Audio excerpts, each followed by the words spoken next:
Yes, sir, we're officially back at it. This is Boog Nice coming at you with the SH Figuarts Iron Man 2 movie Mark IV Iron Man armor review. Let's do it. This ain't for no scalper.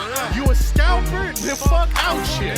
This one's for them real collectors. That's army building and posing figures. Marvel Legends, imports, mini matey, I'm fucking with them. Hype beast, we know about you. Stay buying figs, don't know about it. And a quick look at the artwork on the left side of the box. You can see a picture of the figure and a bunch of stuff down here that I can't read right now. Doesn't matter. And on the opposite side, a picture of Tony Stark, or the unmasked Tony Stark head. And it says Iron Man Mark IV and some more stuff down there that I can't read. And the front of the box is not actually a see-through window, so I figured I'd show the front of the box. You can see Iron Man in that iconic Iron Man pose.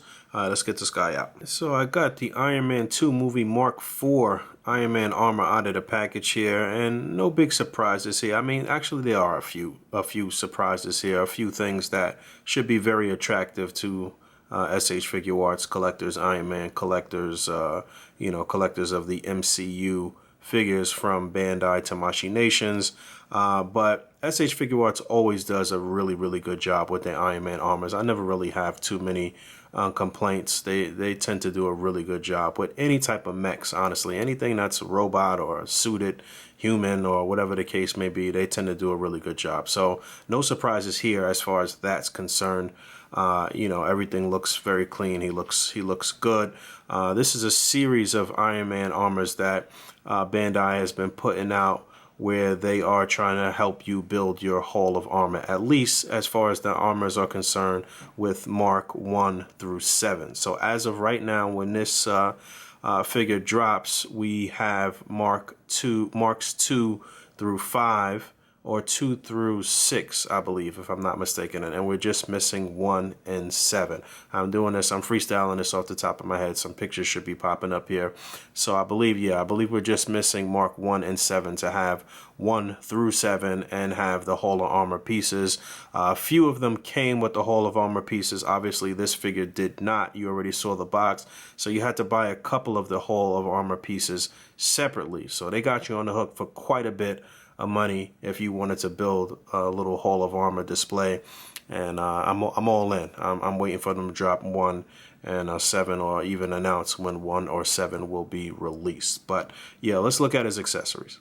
So out of the package, he comes with a set of fisted hands, and I really hate it when SH Figuarts does this, when they make it where you have to pop this little flap off the back of each individual set of hands and then tab that into the next set of hands. I really wish they would just make it where all the armors come with this tab, with this flap attached to each individual set of hands, and you don't have to switch between all of them. So I'm gonna show you the other sets of hands, but I'm not gonna go and keep swapping this thing out. It just takes too much time. All right, so the next set of hands are these kind of open flat palms, and you can use these for pimp slapping or for simulated flight or whatever the case may be.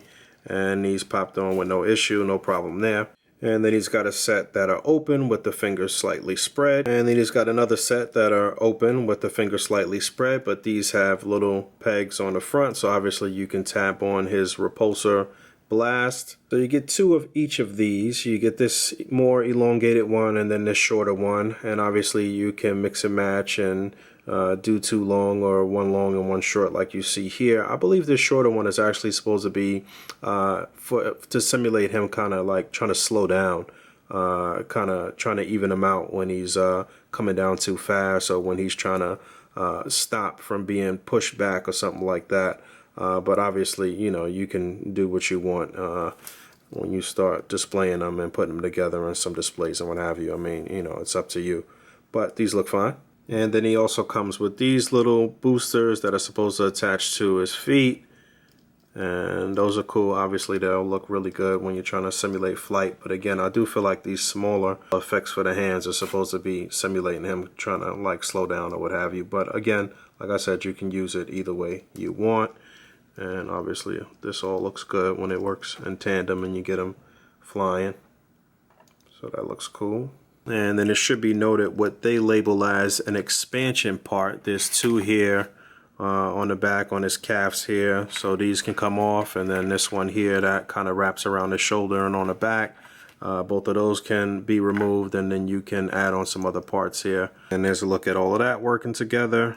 So that is very cool. This is a feature that they've been putting on a few armors, like the past 1 or 2 armors, I guess. This was something that he had going on and some of the early armors. And I'm looking here, I see a little scuff there down on the crotch area, so that's unfortunate. But yeah, that looks cool. All of that works together, and that was a nice little feature.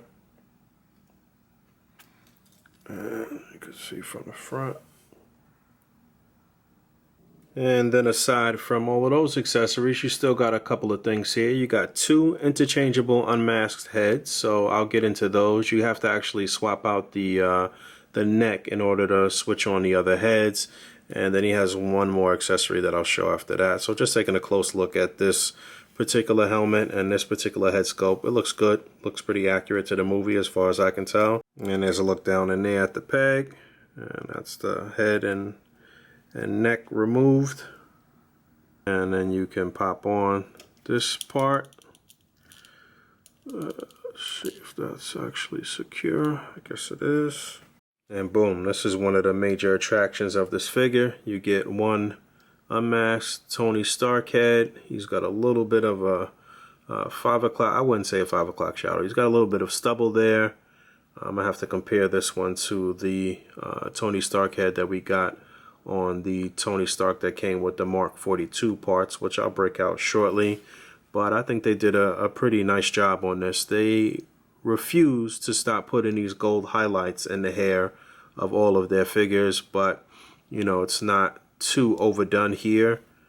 But I don't know why they continue to do this. It's funny because I had asked Rich about that, Rich from Bandai, when I had interviewed him, I think the year before last, and he said that they would address it and try to tone it down a bit. And like I said, I think they have, but I do think they did a pretty good job on this face. It definitely looks like Robert Downey Jr. It's not bad at all. I'm okay with this. I had this guy close by, so I figured I'll show this now before I swap on the other head. And no question about it that this newer unmasked head is the superior one. It actually seems like it's a little larger as well. You can see it looks a little larger. Skin tone looks a little better. The face scan technology is absolutely better. So they did a pretty nice job on this, man. I can't really complain. And I guess I'll see if you can swap this newer head onto this body too. And boom, you definitely can. And that looks good. Although this newer head is a tad bit larger, it does still work. And that looks very good. I can't complain. Focus. And just to be clear, with the second head, you actually only get the front of the face, and then you have to detach the back of the head from the first unmasked head, and then put this together in order for you to have a full cranium here. And then that's that. And you can pop this on, and let's take a close look at that.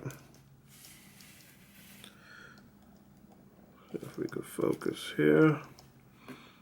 And there's that, and that looks great as well with the shades. So that was also an iconic scene from the movie when he's got the shades. And let me break out his last accessory. But this looks good, pretty much identical to the other head, just added the shades on.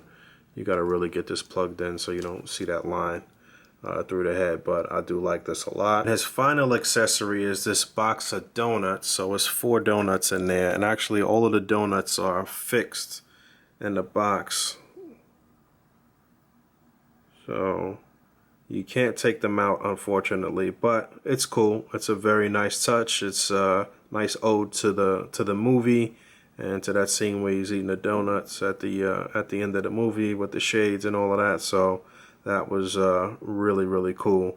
And obviously you can use this accessory with other figures. You know, it's a nice little touch. You know, A.C.B.A. guys, we love any accessories. And then there's that, so that works as well. And you know what? SH Figuarts is about to drop quite a few different characters that are suited bodies that I'm going to be buying just for the suited body.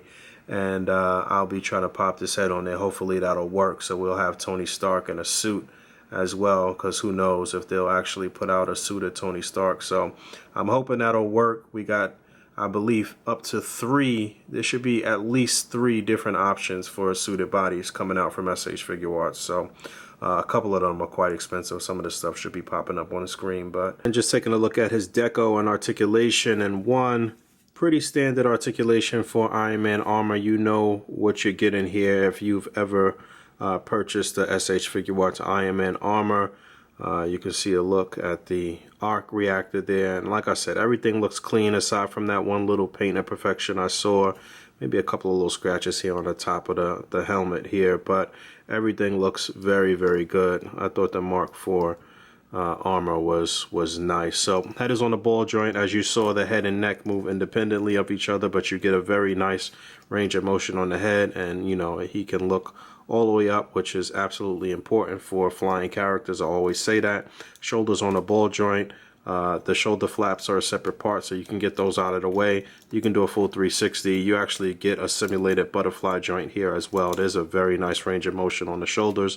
Double jointed elbow. You get a swivel, and you get a hinge on the wrist. The hands are actually attached to the ball peg, so they kind of just rotate on that ball peg, but it still simulates a swivel and a hinge. You get upper torso articulation. You can move left to right and back and forward, and you get a little bit of ab crunch, just a little bit, but there's really no problem getting them to extend, especially when you want to get those flying poses out. Typical SH Figuarts joint here at the pelvis, so the leg could kind of extend down and you can get it up far, and then you can put it back in that joint, no issue there. Double jointed knee, and you get a slight hinge. As far as going back, it's not going to go forward too much because of how the armor is here, how the foot meets this portion of the armor. You do get a toe joint, and you do get an ankle pivot. So like I said, standard articulation for Iron Man here, and you do get a simulated upper thigh swivel as well. And I think I'm only doing one size comparison. I mean, pretty much this Iron Man armor is going to stack up with all of the other Iron Man armors that we've received so far, but just want to show you how Tony Stark looks next to the Iron Man armor, and I think those scale pretty well. I mean, I guess you could kind of think that this man could fit in this suit, but you know, the suit would be almost skin tight, I suppose, and this is not really extremist armor or anything like that, but it still works. It still looks okay, and yeah, man, this is one that I would highly recommend. Even if you only pick this guy up for the additional head sculpts and the box of donuts, I still think it's worth it. It's a dope figure, though. Like I said, I did really like this particular armor. And, of course, if you're trying to build up your whole armor and get at least 1 through 7, then you're going to have to pick up this guy, and you're going to have to do your due diligence and try to pick up some of those whole armor pieces separately. I was able to actually grab a couple directly from Japan, and I didn't have to pay the hiked up domestic price, so that's probably your best bet. I think they're kind of out of stock everywhere right now, even in Japan, so you might have to wait for a restock. But I do feel like once Mark 1 and 7 are announced, that they'll probably make those available again. I've seen quite a few people stocking up on those whole armor pieces and trying to expand and doing some of the more modern armors that we saw in Civil War and some of the other Avengers movies too. So shout out to my man Manny. I saw that he had maybe 8 or 10 of them stacked up, and they look pretty good. He had put them up in a shot that was featured on the A.C.B.A Instagram. But yeah, man, this one is definitely dope. As always, rate, comment, and subscribe. And until next time, peace.